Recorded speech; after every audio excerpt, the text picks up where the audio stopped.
Hi, it's Nick from the Run Testers, and in this video we're going to be comparing the Bose Sport Earbuds and the Jaybird Vista 2.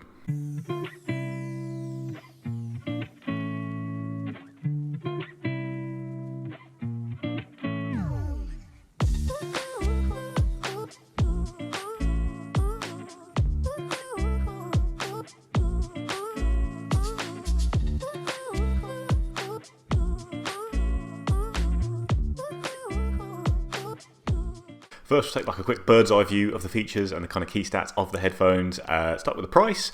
The Bose come in a little bit cheaper in the UK at around £180, whereas the Jaybirds are £190, although in the US they are both $200. The Jaybird do seem to have quite a lot more features though, in truth. They have both active noise cancellation and an awareness mode, whereas the Bose does not have either. Jaybird also offers wireless charging, and it has a nifty Find My Buds feature that can help you locate either the buds or the case through the Jaybird app. So if you've lost them, as I had done yesterday, you can find them quite easily. There's none of that on the Bose at the moment. I think they have had Find My Earbuds in the past, but it hasn't come to the Sport Earbuds yet. The Bose are running Bluetooth 5.1, whereas it's 5.0 on the Jaybird. But when it comes to battery life, the Jaybird has another big advantage here. It's 8 hours on the buds, and then a further 16 in the case, even though the case is much smaller than the Bose's one, the Bose have 5 hours on the buds and a further 10 hours in the case. Although I will say that the ANC on the Jaybirds will bring that battery life down considerably. They still obviously have quite a lot more, and they also charge quicker. 5 minutes will net you 1 hour of playback, whereas it's 15 minutes to get you 2 hours of playback on the Bose. Another big thing that Bose doesn't offer is a customizable EQ in the partner app. They're very confident in the sound profile they've delivered here, whereas on the Jaybird you can adjust the EQ quite a lot, to really configure it to your preferences, pump up the bass, add a bit more warmth, that kind of thing. You also get a lot more customizable controls on the Jaybird. You can kind of really set them up exactly how you want. There is some customizable controls available on the Bose, but it's only one thing that you can change on there. Like you can set one command to be one of 3 different options, whereas the rest are kind of fixed on there. And then one last thing to note is the waterproofing, where again the Jaybird has a big advantage. These are IP68 rated, which is kind of fully waterproof. Rinse them off under the tap when you're done. And the case is also IP54 rated, which is great. If you're carrying the case in a sweaty rucksack or running belt over long runs, you don't have to worry about that. It's water resistant as well. The Bose are just IPX4 water resistant rated. Now I have found that IPX4 is fine in running headphones. I've used kind of the Bose for a long time. I've used Apple headphones in the past that are IPX4, but yeah, it's a bit of a shame they couldn't have pumped up that rating a little bit to give you a bit more peace of mind, since they are kind of sports headphones, and also it'd be great if you could run them under a tap if you want to clean them quickly. But overall, when you do just run through those stats, it doesn't make for pretty reading for the Bose, but obviously what really matters is how they perform on the run, which we'll get into now. So both the Bose and the Jaybird use a combination kind of ear tip that has both a wing and a kind of in-ear plug, although it's not really a plug. I will say both of these headphones kind of don't go deep into the ear canal as many other headphones do, with kind of smaller in-ear tips that dig right in, which I like. I think it makes more a comfortable fit, adds a little bit of awareness while still getting good seal and really good sound. Both of these actually really have exceptional fit, I will say that. Probably, I would say, unless you're getting an ear hook design, they're probably the best fitting running headphones I've come across. And that's especially true of the Bose. I will say Bose absolutely nailed the fit on these. I'm quite fussy when it comes to fit. Like in-ear buds tend to fall out for me unless they have pretty good wings, and what I find is to get a secure fit, I have to have quite an aggressive large wing, quite a firm one, which actually becomes uncomfortable after a couple of hours. That's not the case with the Bose. It's a completely secure fit, and it's very comfortable. I used them for a 24 miler the other day, and then the train home, got through kind of 3.5 hours of wear in them, and they were very comfortable the entire time. You could certainly wear them for their entire reasonably short 5-hour battery life without worrying about comfort. Jaybirds are pretty comfortable, but I did find if I needed to get a really secure fit, especially on hot days when I was going to be sweating a bit more, I had to use a larger wingtip, and then they weren't that comfortable to wear for really long periods, kind of an hour and a half, 2 hours. Sometimes I can get away with a smaller tip, which was really comfortable, but and like I say, I am very fussy on fit. Like I do find that headphones struggle to stay in my ears when I'm running, but these are probably the 2 best out there, but the Bose does edge it out in terms of pure comfort and kind of security when it comes to fit. When it comes to sound quality, I thought Bose, have a slam dunk here. I've always really liked Bose headphones and the sound, and I do really like the sound on these, but actually the Jaybird Vista 2 sound incredible as well, and they have a massive advantage in that you can customize the EQ in the partner app. So I tend to listen to, actually just a lot of podcasts on the run, but when I do listen to music, it's probably more kind of indie, singer-songwritery stuff. I like Phoebe Bridgers, Lucy Dacus, all those people, The National, or quite poppy rubbish, and Disney sing-alongs, because I'm into those now. So now I have a young daughter. And basically, the sound profile on the Bose does suit my preferences really well. It's quite a warm sound. It's very clear. It's got really good kind of mids and vocals and that kind of thing, and not overpowering bass, which I generally don't love. But if you are a fan of bass, then they might not really cut it for you. They've got decent bass. It's a nice, like I say, warm kind of powerful sound there, but it's not really booming.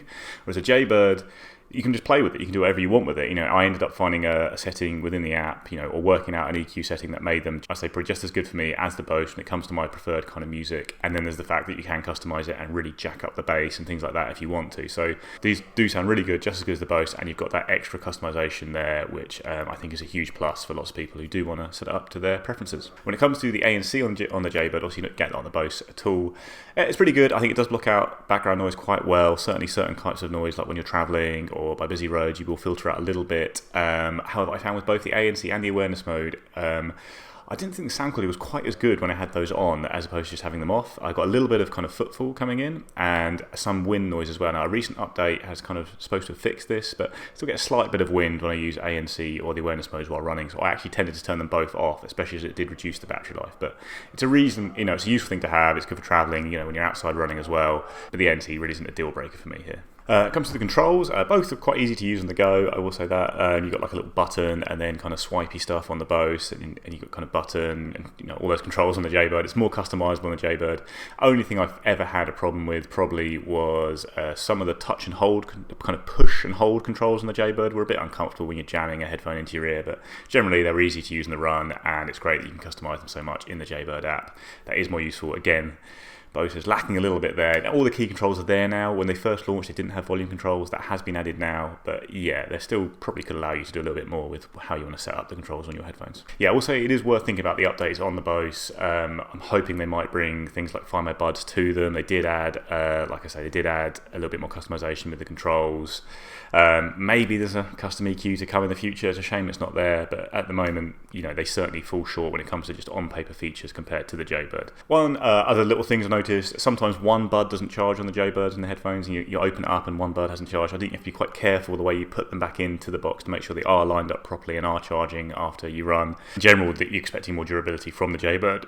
In our full review, you can see Kieran tested out how crush proof they were and all that kind of stuff, and they're very hardy little buds, so we'll say that for them. Other quick notes on connectivity, where Jaybird can in theory be connected to more devices, but it was a bit of a faff to switch between them. I will say that the Bose is also a faff, like you have to disconnect, reconnect to other things. It's never that easy. The only headphones that really have smashed it in this area for me are the Jabra Elite Active 75Ts, which do switch between devices very, very quickly, and then Apple and Beats headphones with Apple and Beats devices are very easy to switch as well, but you'd expect that.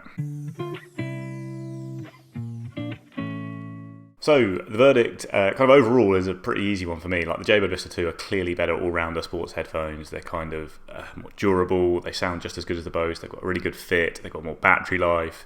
They've just got a lot more going for them, and they really seem much more well thought out as sports headphones as opposed to kind of general headphones. If you do want to be a tinker with your EQ or want kind of more bass on your running headphones, then yeah, the Vista 2 are definitely the ones to go for.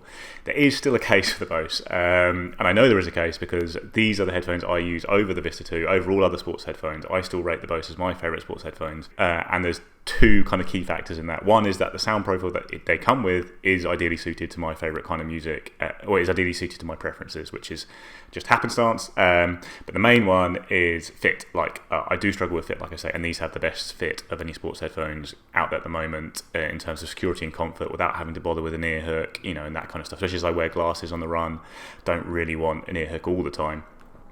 So yeah, I do keep coming back to them. The battery life isn't great, like I say. It's annoying that you can't customize anything, and they've not bothered with some now fairly standard features for their price, things like an awareness mode. I guess if you're me and really like the way they sound and really want that great fit, the Bose is still a very good option and a really great set of sports headphones. I just hope that they could bring them up to par in the future, with really good kind of headphones like the Jaybird Vista 2 or the Jabra Elite Active 75T. Jabra's new one's coming out soon as well, the Elite 7 Active. That you do want things like waterproofing, you do want customizable EQ, do want maybe an awareness mode, but yeah. There is a small case for the Bose. It's that case. Outside of that, I really would be going for the Vista 2. They're only £10 more, and you are getting a fair bit more for your money there.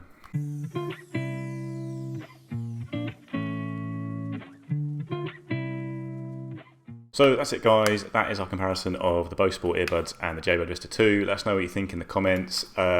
what are your favourite sports headphones at the moment? What do you look for most of all? Is it sound quality, battery life, fit? Let us know. Please like, subscribe, ring the little bell, and yeah, we'll see you next time.